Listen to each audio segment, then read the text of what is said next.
If you think this guy is scary, then try driving with these three in the back seat.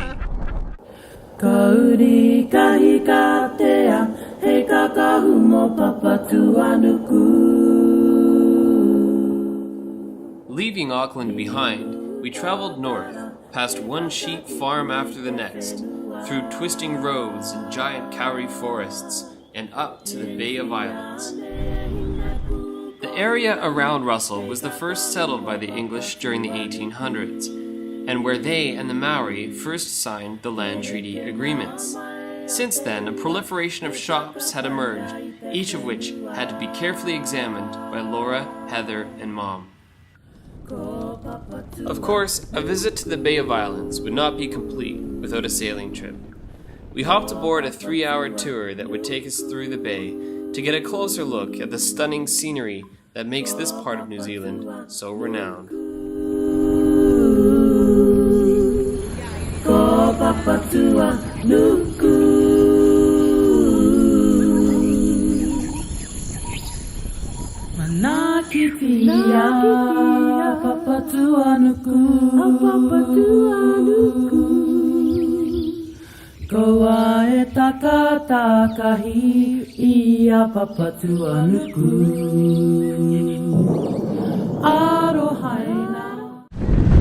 I would just like to congratulate myself on a day in New Zealand spent on a ship, or a yacht, a sailing yacht at that, without puking once.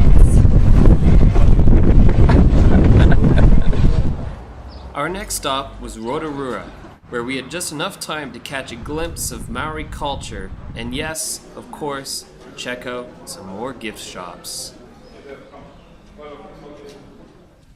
I had made us all a booking at Te Puea, a Maori cultural center that offers guests an opportunity to learn more about Maori music, traditions, and food.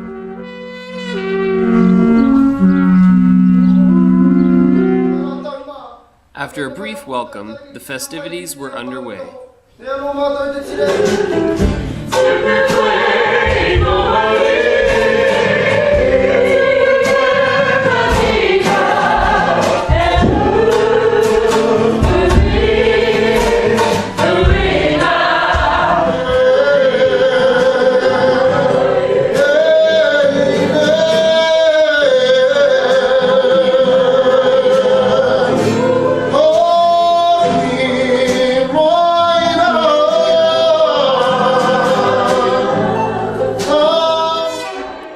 And of course, some audience participation was required.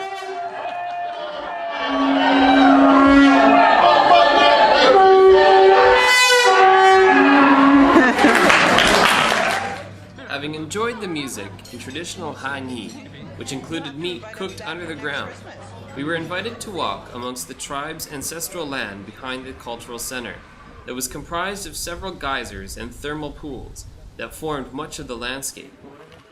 There was something primordial about the place, as if we were standing on land that had not changed since the earth had begun to form. Steam seemed to emerge from every possible corner, making it look as if the hillsides that surrounded us were smoldering after an intense forest fire. And of course, there was the smell. Pungent. It's hot. And smells like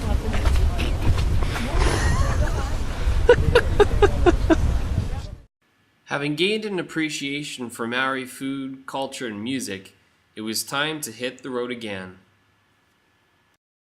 Traveling all this distance across the North Island meant a lot of driving, and getting from here to there was made all the more enjoyable with the Mazda Bongo Friendee.